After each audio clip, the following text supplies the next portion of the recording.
إن الحمد لله والصلاة والسلام على من كان نبي وآدم بين الماء والطين وعلى آله وأصحابه أجمعين.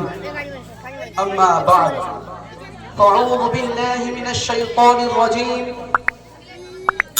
قل هل يستوي الذين يعلمون والذين لا يعلمون صدق الله العظيم. যাবতীয় উপাসনা আরাধনা ও সমুদায় প্রশংসা সেই বিশ্ব নিয়ন্তার প্রতি নিবেদিত, যিনি মহিয়ান গরিয়ান সর্বশক্তিমান অনন্ত, যিনি সর্বশক্তিমান। যাবতীয় উপাসনা আরাধনা ও সমুদায় প্রশংসা সেই বিশ্ব নিয়ন্তার প্রতি নিবেদিত হোক, যিনি মহিয়ান গরিয়ান সর্বশক্তিমান অনন্ত কীর্তমান। জানার বিনার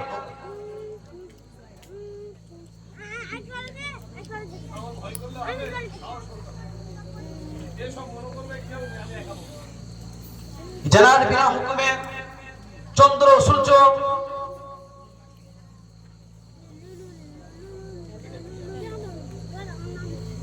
যাবতীয় বছর আরাধনার প্রশংসা সেই বিশ্বের পথে নিবেদিত হোক, যিনি মহিয়ান গরিয়ান সর্বশক্তিমান অনন্ত দয়াময় কীর্তমান। সেই মহান মানবের প্রতি আমরা সকলে উচ্চ স্বরে বলে আলহামদুলিল্লাহ। তারপরে পরে যেই নবীকে না সৃজন করিলে এই আমাদের সম্মুখে আকাশ পাতাল পাহাড় পর্বত কিছুই সৃজন করা হতো না। সেই নবীর সামনে আমরা সকলে উচ্চ স্বরে বলি সাল্লাল্লাহু আলাইহি ওয়াসাল্লাম। মঞ্চে উপবিষ্ট মাননীয় সভাপতি মহাশয় ও সমাগত প্রিয় শ্রোতা মণ্ডলী, সকলকে প্রেম প্রীতি ভালোবাসা জানিয়ে আজকের ইলমের সম্বন্ধে কিছু বলবো ভাবছি। শুধু শ্রোতাবর্গ, ইলমের সংক্রান্ত আলোকপাত করার সুপ্রম্ভে ইলমের শব্দের আবিধানিক অর্থের প্রতি জ্ঞাত হওয়া আবশ্যক বলে মনে করি। সুতরাং ইলমের শব্দের আবিধানিক অর্থ হলো জ্ঞান, বিদ্যা, বিজ্ঞান, শিক্ষা ইত্যাদি, যা দুই প্রকার, আধুনিক ও আধ্যাত্মিক, অর্থাৎ ইলৌকিক ও পারলৌকিক। আর একথা সর্বদান চিরন্তন চিরন্তন সত্য যে শিক্ষা ব্যতীত কোন জাতীয় উন্নতি ও অগ্রগতির চরম শিখের উপনতি হতে পারেনি, মানবের মনে নবচেতনার সূচনার বিকাশ ঘটাতে পারেনি, রাজনৈতিক ও সামাজিক জ্ঞানের প্রকৃত উৎস জাগাতে পারেনি, সমাজের বুক হতে অসভ্যতাকে দূর করিতে সভ্যতা গড়ে তুলতে পারেনি, মানুষের মাঝে মনুষ্যত্বের বিকাশ ঘটাতে পারেনি, আপন দাম্পত্য জীবনকে গৌরবময়ী গড়ে তুলতে পারেনি, সোনালী রূপালী দিনগুলো সুখ শান্তিতে অতিবাহিত করতে সক্ষম হয়নি।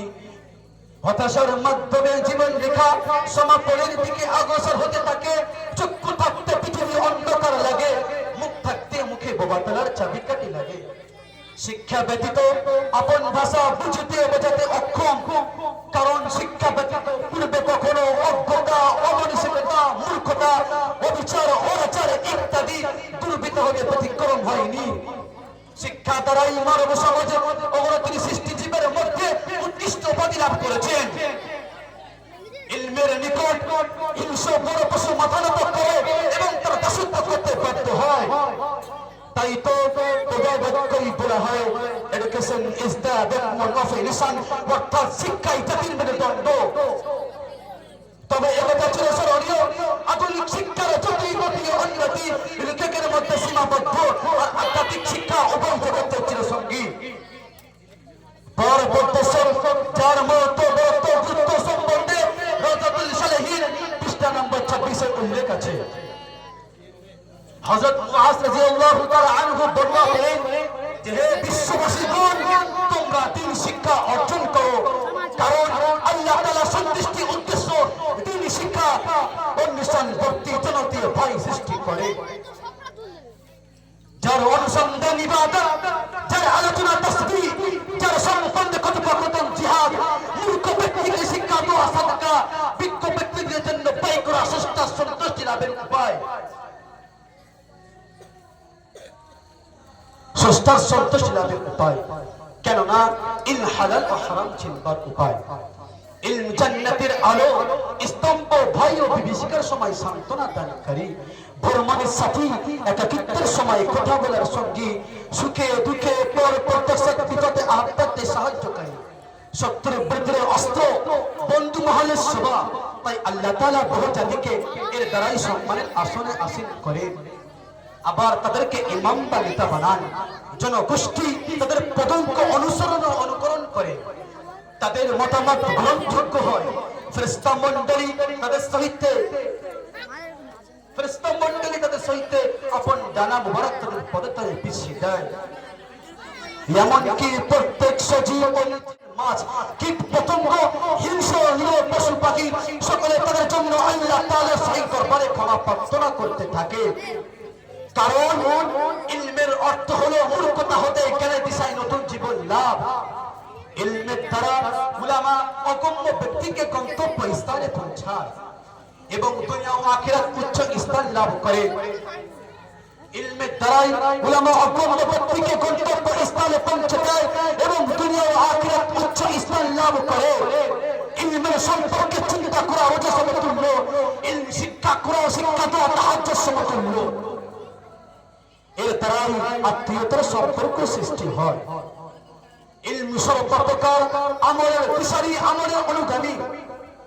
প্রিয় শ্রোতা মণ্ডলী, সেজন্য তো মহানবী, সেজন্য তো আল্লাহ তাআলা তার কালামের মধ্যে ঘোষণা করেন, قل هل يستوي الذين يعلمون والذين لا يعلمون। অর্থাৎ একজন জ্ঞানী একজন মূর্খের সামঞ্জস্য হতে পারে? কোনদিন না। যেমন রাত্রির সাদা কালো চক্ষু অন্ধ পুরুষ মহিলা এক হতে পারে না, ঠিক তেমনি একজন বিজ্ঞ একজন অজ্ঞ সামঞ্জস্য হতে পারে না।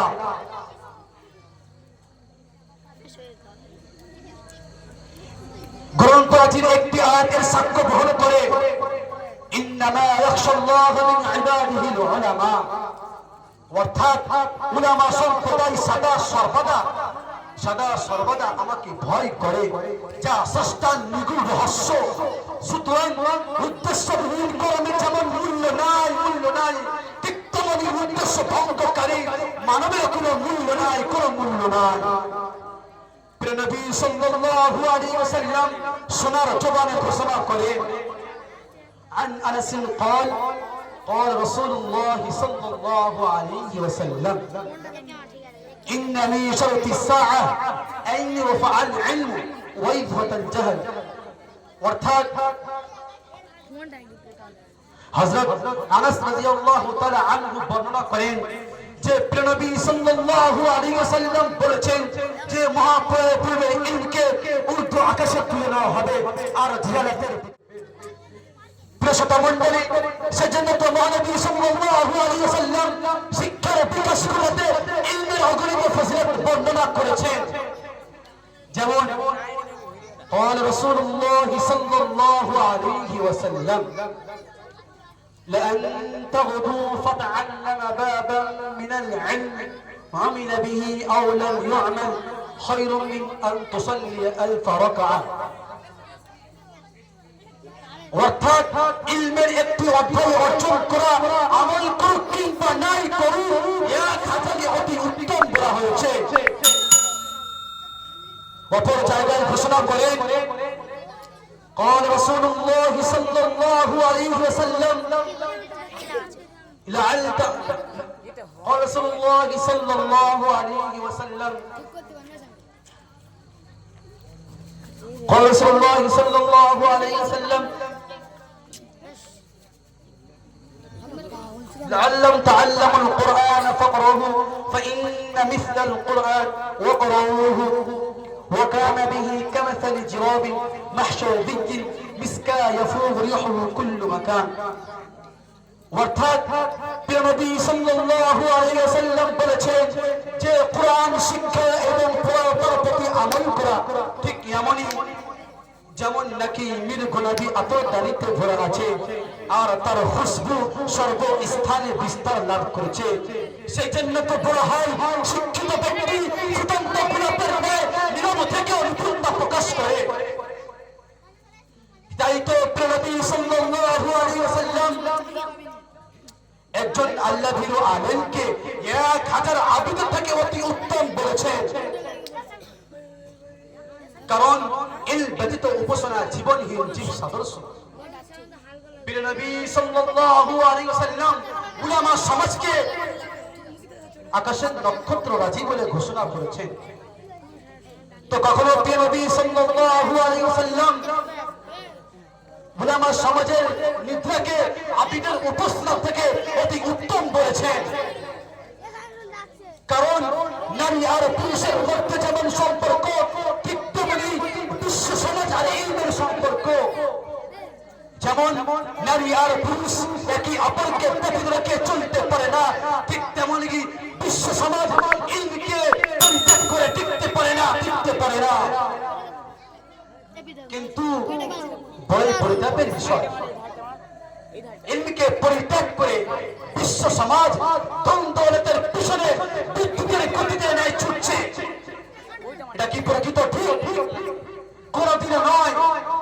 কারণ ইলম ভাগ্য বিধাতা, ভাগ্য বাঁধনকে ইলম প্রদান করা হয়।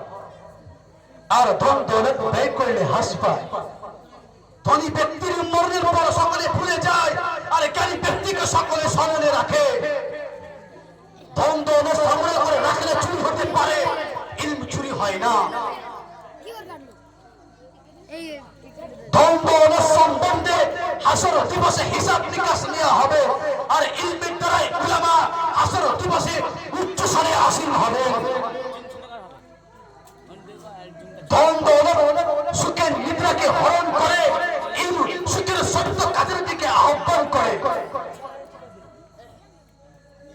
ধন দৌলতের গরমে আপন প্রভুকে ভুলিয়া যায়, ইলমের দ্বারাই আপন প্রভুকে চেনা যায়।